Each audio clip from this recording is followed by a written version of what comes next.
I want to know how many of you have more money than you know what to do with. Many times, every day, we pass up opportunities to have more money in our pockets, and without giving up a lot of quality in our life. So it's something just to be aware of. It's a small little thing to think about, but it makes a big difference in the long run. Small amounts of money over the long term will give you financial success. Many people have asked me, am I a millionaire? My answer is not yet, because I didn't know what I'm going to teach you right now. However, I do have financial freedom. I have made really good decisions throughout my life. I have no debt other than a very small amount of my mortgage right now, and that gave me the ability to walk away from a very secure job and be able to do this. And that's freedom. So there's more than just being a millionaire with money. It's, are you living a millionaire life with your passions and what you're doing? For the last 50 to 70 years, we have talked about financial planning and retirement planning, whether you're 18 or whether you're 50, about a three-legged strategy. The first would be a pension that you'd receive from your employer. The second is Social Security or PERS if you work for the government. And the third was you had to save your own money because you had to get the stool not to be wobbly. My grandparents, my parents, if they didn't save a penny, they knew they were going to be able to eat, and they were going to probably be able to pay their property taxes because of those two guaranteed streams of income. You guys aren't going to have pensions, the chances of that. With the military at this point, if you are a career military more than 20 years, you're still having a pension. You come back into the civilian world, the chances are pretty slim. Social Security at best is unstable, and they keep pushing the age out. So by the time you get to the point where you may retire, you're going to probably have to be 75 or 80 to even receive benefits, and they'll probably be reduced. So you really don't have any type of net underneath you like our grandparents and parents did. But the good news of this story is, and that's why I'm here, it's a very good news story, is you have time. And we're going to show you how small amounts of money over the long term can change your life, and it doesn't matter that we don't have those anymore. She is going to save $3,000 from age 20 to age 30. And then she gets a little confused and she gets off track. However, she puts in $30,000 of her own money. So you're going to save $3,000 a year for 40 years. Amanda, right, has put in $120,000 of her own money. Lauren has put in $30,000 of her own money. And she saved for 10 years, she saved for 40 years. Any guess on who has more money in the end? Lauren does. Because of her time, she's young, and the way money grows, the earlier you start, the more opportunity you have for it to grow. So Lauren will have close to $1 million, and she only put in $30,000 and started at around age 20, 21. Amanda will have $840,000, however, she put in $120,000 and has less, and she had to save all those years. So the goal is you want to save all the time. Hopefully Lauren doesn't get off track.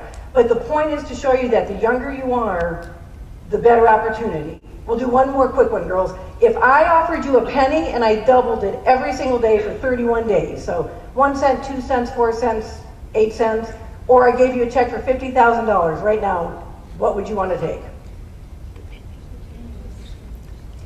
I know, you don't know. See, you want to take the $50,000, but you know there's a trick in there. And there is. If you took the penny over 31 days, if you double it, it grows to $10,700,000 plus dollars. So, again, this is a very accelerated view of how money compounds, but I want to show you the way it works. As Americans, we spend more than we make, so we never think we have enough money. So it's a matter of just changing and learning where those little leaks are in your wallet that aren't going to change the real quality of your everyday life, but they will change your long-term future. Everybody's heard of Warren Buffett, second richest man in the world, $270 billion. Lives in a house he bought in the 1950s for $31,000. He knows about the millionaire next door because it's him. That's what he does. So change in attitudes. I don't have enough money to save. Again, if you believe that, you never will. And I'm going to tell you right now you do, because everybody else is asking you for your money. Everywhere you go, they want your money. So are you going to pay yourself first and then decide what you want? Or are you going to keep giving it to them? It's not about giving up the quality of your life. It's not about giving up what you like. It's about making smarter and better choices. Electronics factory, you don't need to own every single DVD. You need to just have the one you love.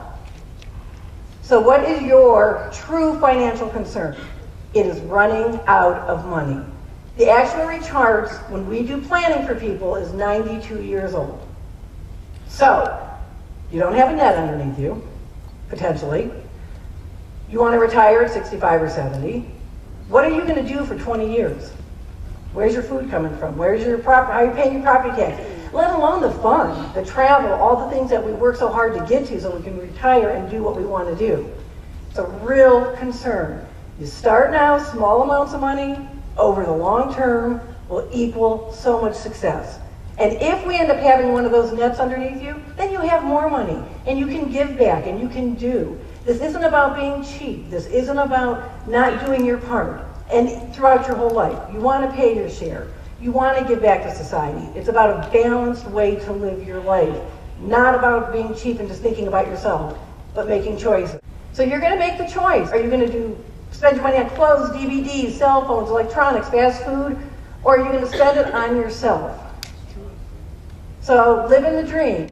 What you get by making the choices and setting yourself up for success is financial freedom, ownership, options, mental freedom. Credit is a huge issue, as we've all been hearing, and if you keep your credit good, you will have the ability to have ownership, lower interest rates, be able to get apartments. You have a lot of freedom.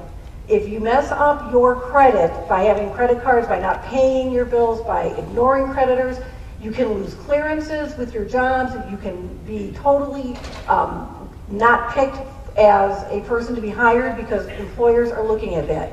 Your credit score is a sign of how responsible you are.